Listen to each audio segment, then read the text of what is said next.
Ini hidup nggak? Hidup dia. Ya. Kapan waktu makan wortel yang paling baik atau makanan kayak gini yang paling baik? Saat baru dipetik. Petik, makan, petik, makan. Jadi makanan yang dipanaskan berulang-ulang sebenarnya udah nggak sehat. Nggak sehat ya.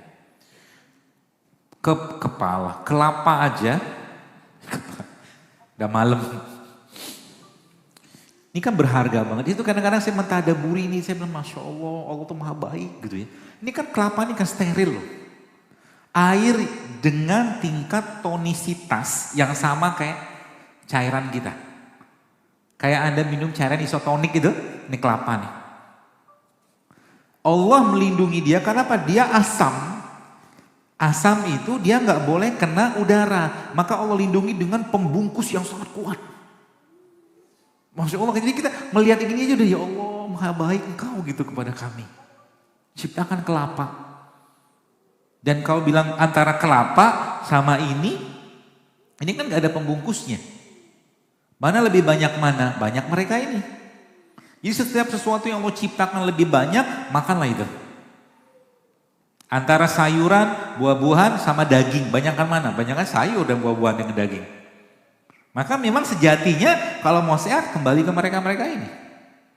Ini yang kita sebut dengan living food, makanan hidup. Ada fitonutriennya, ada enzimnya, ada seratnya. Masya Allah, lengkap semua di sini. Ya, pagi-pagi misalkan ada, pagi-pagi itu bisa diubah teman-teman sarapannya ya. Dengan cara mengkonsumsi living food. Contoh nih ada misalkan ada apel. Gampang sekali sebenarnya. Anda ambil apel kayak begini, biasanya sih ada yang bantuin. Enggak kedengeran ya? Biasanya, kajian saya tuh ada yang bantuin. Biasanya. Biasanya begitu. Enggak apa-apa. Contoh ini ya, anggaplah mana tadi? Apa tadi? Mangkoknya tadi mana? Oh belum dihabisin. Ini contoh aja ya, misalkan saya ambil ini ada apel ya, kemudian ada timun, ya, kemudian tambah lagi ada apa ya? Nih ada bengkoang. Dokter kok kayak tukang ujak gitu kan? Saya dari mahasiswa dulu memang suka masak. Karena memang menantu yang baik itu yang pintar masak katanya. Masak itu pakai hati, bukan pakai takaran. Tanya ibu, mau bikin sup ditimbang jahenya sekian, cengkehnya sekian. Tapi kalau lagi bete dia, gak bakal kerasa tuh sup. Rasanya hampa. Tanya ibu-ibu. Betul gak Bu? Gak ada yang nyaut. Jarang masak. Nah modal begini aja Bu sekalian. Termasuk ini. Jadi kalau kita mau lihat seorang itu biasa masak atau tidak. Dari potongan jeruknya. Caranya gimana? Jadi kalau dia gak biasa masak. Saya mau perlu jeruk nipis buat diperes, dia akan potong kayak begini. Ini butuh tenaga ekstra Pak. Tapi kalau dia biasa masak, dia akan potong kayak begini. Jeruknya ini. Nah, motongnya kayak begini. Kayak abang soto itu loh. Lalu ini kayak begini kan, simpel kayak begini kasih. Set. Terus kasih apa? Kasih madu.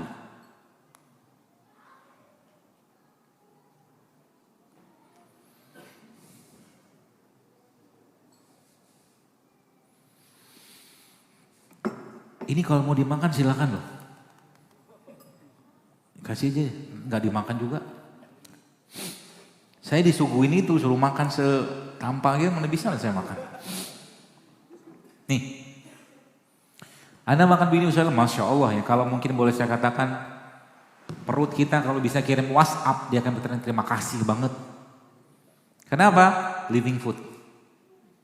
Ya, living foodnya ada asam amino, ada enzim, ada vitamin, apalagi tambah dengan ada garam kayak begini.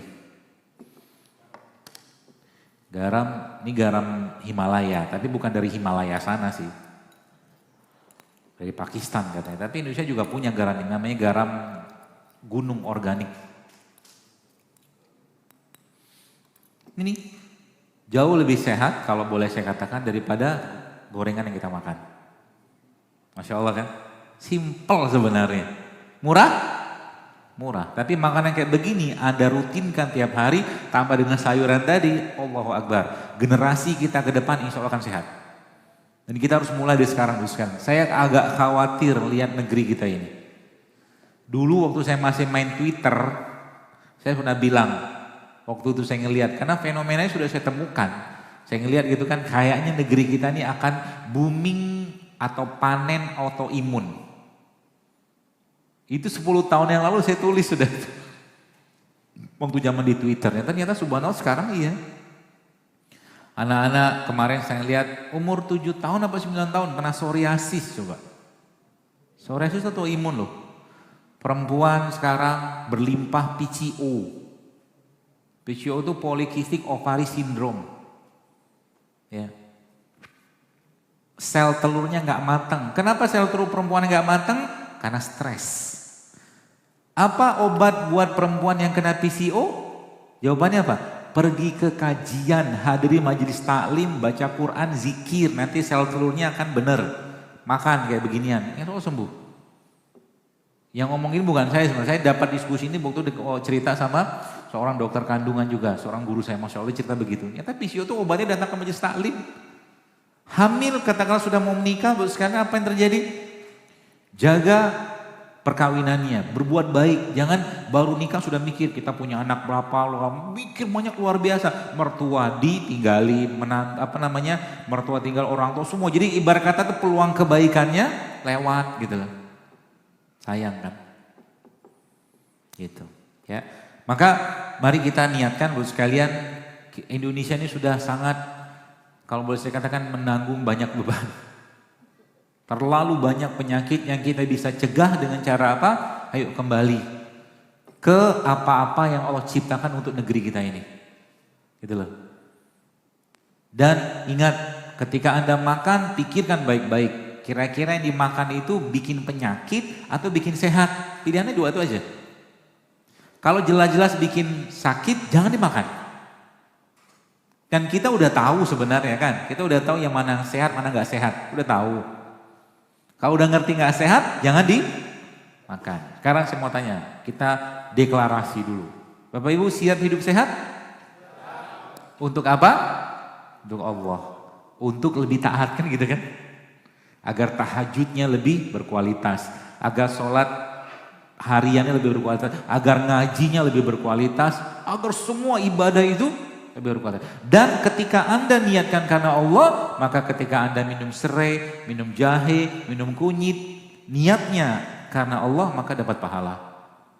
Hidup sehatnya kita bukan untuk gaya-gayaan, tidak.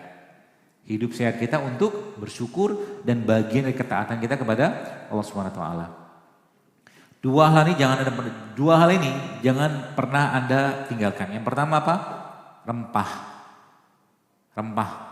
Ya, rempah sama rimpang itu aja sebenarnya. Ya, modal kayak begini ya, Masya Allah nih, saya pernah nyobain, nanti Bapak Ibu bisa cobain nih. Ini minuman sederhana tapi efeknya luar biasa. Nanti Anda ambil jahe, nih ibu-ibu juga nih. Jahe, kemudian kunyit, kemudian lengkuas, kemudian serai. Ini jahenya paling banyak, nomor 2-nya kunyit, yang nomor 3-nya lengkuas, nomor 4-nya serai. Ya 4 itu tadi, kemudian ada kasih air panas, air dispenser aja cukup lah. Kemudian setelah agak dingin, teman-teman kasih jeruk nipis, gitu kan, sedikit aja. Setelah itu disaring, ambil sarinya, dan habis itu Anda blender dia sama kurma. Ya. Yang kurma dibuang bijinya, nanti di blender sama itu, minum.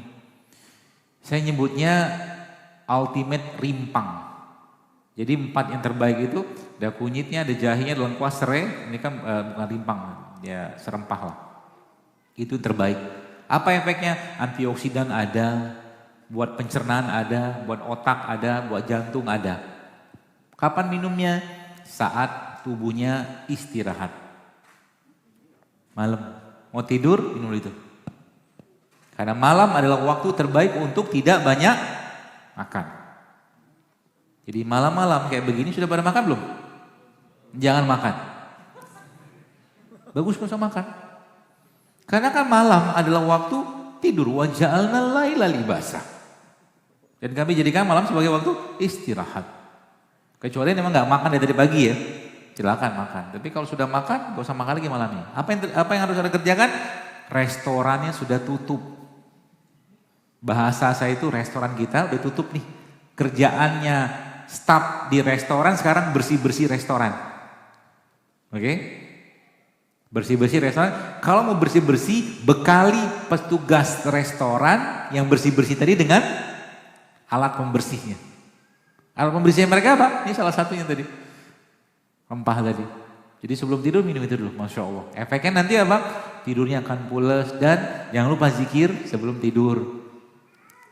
Selanjutnya apa lagi? Ya, bangun malam, jangan lupa bangun malam. Paksain Pak Bu, paksain, serius. Bangun malam tuh ya, kalau boleh saya katakan, kalau kita setelah ceritanya hidup saya kayak begini, mau terbebas, mau jauh dari kanker, mau jauh dari penyakit degeneratif, penyakit negatif contohnya apa? Stroke, darah tinggi, kencing manis, seperti itu ya. Bangunlah malam. Itu waktu terbaik tubuh kita untuk meregenerasi sel malam itu. Ya, simple sebenarnya ya. Ada rempah, ada rimpang. Satu lagi ini, ya mungkin terakhir sebelum tanya ini nih. Tempe. Ya. Jangan lupakan mereka ini. Ya. Tempe merupakan salah satu makanan paling sehat untuk pencernaan kita. Ya. Pagi-pagi boleh makan tempe? Boleh. Ya. Caranya gimana? Potong aja tempe, celupin madu.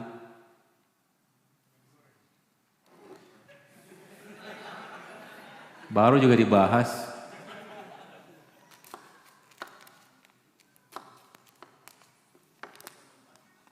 Ini gak mentah, kan kedelainya udah direbus. Gak tahu, saya gak tahu. Ya tanya sama abang-abang yang jual tempe itu. Kedelainya udah direbus. Jadi kalau makan tempe begini, Masya Allah kan kayak roti, Masya Allah. Begitu. Caranya gimana makannya? Buka mulut, bismillah. Makan. Emang enak? Emang muka saya sedih? Nih Pak, makan Pak. Ini antum cobain. Dahsyatnya tempe.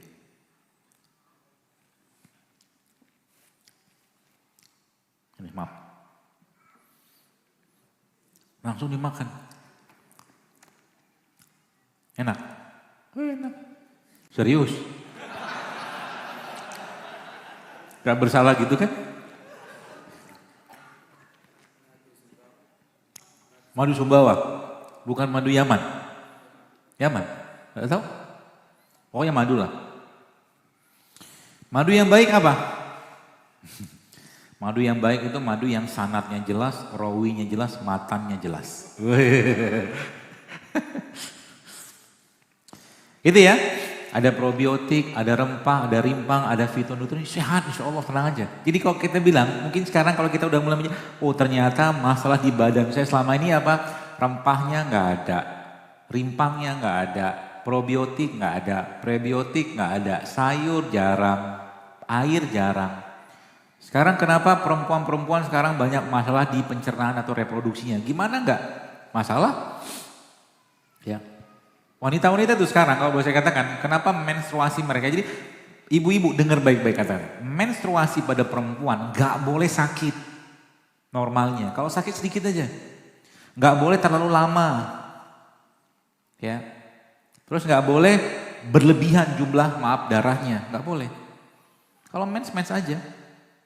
Ya insya Allah seperti itu. Caranya gimana? Terutama makanan-makanan yang berbasiskan tepung dikurangi deh perempuan. Nah, itu salah satu biang utamanya lah. Ya. Kalau Anda tanya sama ibu-ibu itu apakah mereka makan tiap hari, belum tentu makan loh. Makan bahasanya kita ya, ada nasi, ada apa, tapi baksonya, mie ayamnya, kan tepung semua kan? Kan begitu. Akhirnya apa? Bermasalah. Caranya gimana? Tadi salah satu resepnya. Maka kalau teman-teman baca, saya kemarin agak surprise, agak kaget juga, Masya Allah. Waktu saya survei di Instagram itu. Berapa orang yang berhasil hamil itu loh.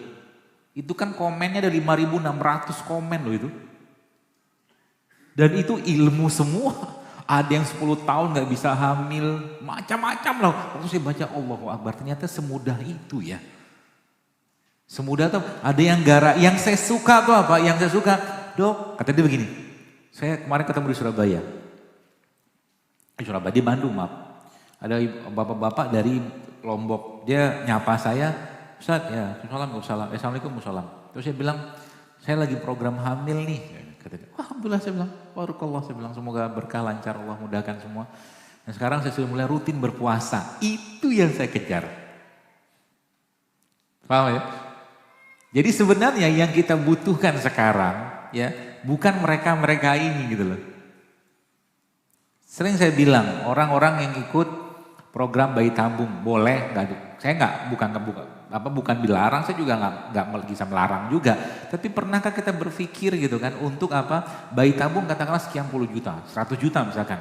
Cobalah dana itu juga disedekahkan kepada orang-orang miskin. Pondok pesantren. Minta sama mereka didoakan. Nah sekarang kita tuh butuh kayak begitu sebenarnya. Yang kita butuhkan apa? Bagaimana kolbu kita itu terikat sama Allah. Dan apa susahnya bagi Allah memberikan anugerah kehamilan sebenarnya. Masalahnya apa? Masalahnya udah sakit, udah belum dikasih keturunan, tahajud males, ya, duha males, baca Quran males, sama Allah nggak beradab atau kurang beradab gitu loh. Gimana Allah mau kasih? Gitu loh. Sama badannya pun kurang beradab. Kurang beradab itu maksudnya apa? Lebih banyak menzolimi badan gitu loh. Sampai kapan mau kayak begitu? Sayang Pak Bu. Ya. Benar, dengan atau tanpa hidup sehat kita akan mati. Benar. Tapi bagi saya pribadi, saya mau cari peluang-peluang pahala. Ya. Dengan kita sudah tahu ilmunya sedikit, caranya gimana? Ya jaga badannya. Sehingga nanti ketika makan-makan beginian, minum beginian diniatkan karena Allah, dapat pahala kan? Dapat pahala lagi. Apakah dengan itu kita tidak mati? Tetap akan mati, tenang aja. Ya, pasti mati kan? Gak usah bahasa saya itu, ya gak usah berlebihan juga. Nanti pada akhirnya yang kita butuhkan nanti bagaimana makanan-makanan sehat ini kita makan secukupnya, sisanya kita kasih orang. Itu nanti yang kita lebih butuhkan. Anda makan semangka 1 potong, gak bisa juga makan 1 kan. Makan 1 potong, 2 potong, sisanya kasih ke orang. Dan itu nutrisi yang terbaik untuk kita. Sedikit aja makan. Gitu loh teman-teman sekalian. Dan itu memang butuh dibiasakan. Ya termasuk sedekah ya. Sedekah itu kan suatu makanan hati yang paling baik. Makanan tanda kutip ya, nutrisi kolbu yang paling baik itu memang sedekah salah satunya. Di luar Quran. Quran itu memang luar biasa. Ya. Jadi semua syariat yang Allah perintahkan dalam Al-Quran atau mungkin dicontohkan Nabi SAW, semuanya menyehatkan. Tapi kita tidak melakukannya untuk sehat. Kita melakukannya karena ketaatan dan kewajiban. Itu aja. Ya, sholat aja kalau dikerjakan dengan baik itu alhamdulillah, Masya Allah, efeknya luar biasa ke badan. Ya, seperti itu.